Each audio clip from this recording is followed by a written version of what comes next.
Hello mga ka-afam, masaya ako kasi namunga na naman yung saging ko.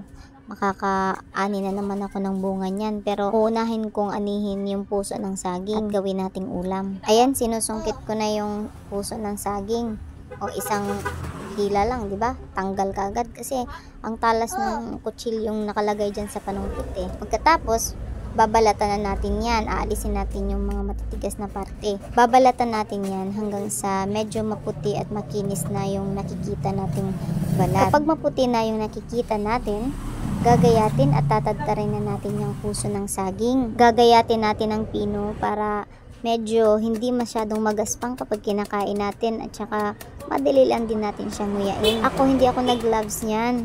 Okay lang naman sa akin. Medyo madagta yung puso ng saging pero carry lang naman. Pwede naman tayong maghugas ng kamay pagkatapos niyan para hindi mangitim yung ating kamay. Diyan lang ako naggayat para hindi masyadong maraming kalat dun sa loob ng bahay. Maging practical tayo para makatipid naman tayo sa pagluluto ng ating ulam. Ngayon, pipigaan natin siya ng asin. Huwag masyadong marami para hindi maalat. Pagkatapos nating pigaan ng asin, huhugasan naman natin para maalis yung mga dagta at saka yung alat niya. Tsaka naman natin siya sasalain para maalis yung tubig. Manguha din tayo ng dahon ng malunggay.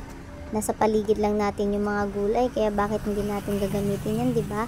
At saka masustansya pa. Sigurado ako na matutuwa ang mga mister ninyo kapag nagtitipid din kayo. At kapag handa na ang ating ingredients, magsisimula na tayong magluto. Igigisa lang sa mainit na mantika ang bawang. Tapos, ilalagay ka agad yung ating sinala na puso ng saging. Mabilis lang to gawin. Isusote mo lang naman ito. Pagkatapos, titimplahan mo na siya ng mga pampalasa kagaya ng toyo, oyster sauce, magic syrup, at kung ano pang pwede mong ilagay. Meron din ako nilagay dyan na paminta.